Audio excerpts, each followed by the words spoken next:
চট্টগ্রামের আলোচিত সন্ত্রাসী সাজ্জাদ হোসেন ওরফে ছোট সাজ্জাদকে ঢাকার একটি শপিং মল থেকে গ্রেপ্তার করা হয়েছে।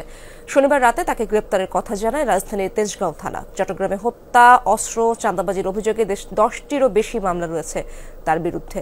তাকে ধরতে কয়েকদিন ধরেই সিএমপির একটি বিশেষ টিম ঢাকায় অবস্থান করছিল। পুলিশের তালিকাভুক্ত সন্ত্রাসী ছোট সাজ্জাদ। চট্টগ্রামে হত্যা, অস্ত্র, চাঁদাবাজির অভিযোগে 10-এর অধিক মামলা রয়েছে তার বিরুদ্ধে। গত বছরের জুলাইয়ে অস্ত্রসহ গ্রেফতার হলেও পরের মাসেই জামিনে বেরিয়ে আসে সাজ্জাদ। অক্টোবর মাসে তাহসিন হত্যাকাণ্ডে তাকে প্রধান আসামি করা হয়। ডিসেম্বরে পুলিশ তাকে ধরতে গেলে পুলিশের দিকে গুলি ছুড়ে পালিয়ে যায় সাজ্জাদ। চলতি বছরের জানুয়ারিতে ফেসবুক লাইভে বাইজিদ বোস্তামি থানার ওসিকে পেটানোর হুমকি দেয় ছোট সাজ্জাদ।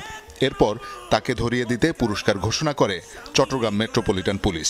আর ফুয়ার বেশ যদি সুস্থ তাহলে তুই বাঁচে যাবি, যদি সুস্থ নয় তুই যদি আইনের হারানো যদি ফাঁকি দিয়ে না বাঁচে যাবি তারস তাহলে তুই আতন বাঁচতিনি। শনিবার রাত 10:30টার দিকে রাজধানীর একটি শপিং মলে ছোট সাজ্জাদ অবস্থান করছেন এমন খবরের ভিত্তিতে তাকে গ্রেফতার করে তেজগাঁও থানা পুলিশ।